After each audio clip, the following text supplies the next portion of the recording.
E adesso parliamo di una ricerca dello IOV contro un tumore delicato al cervello. I casi negli ultimi anni sono aumentati in maniera considerevole.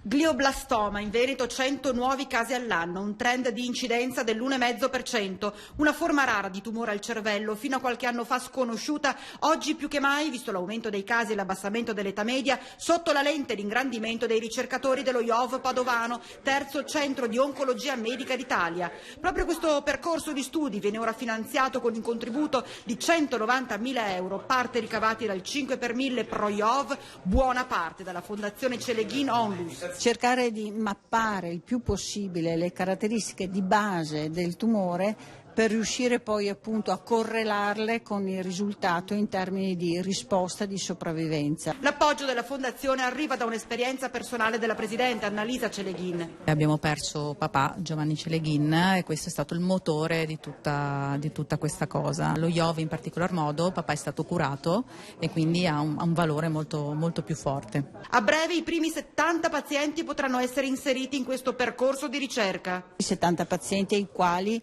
nel momento della ricaduta saranno sottoposti a un ulteriore trattamento chirurgico. Noi potremmo fortunatamente analizzare nel dettaglio le caratteristiche non solo istologiche ma molecolari della malattia. Entro 2 anni i primi risultati.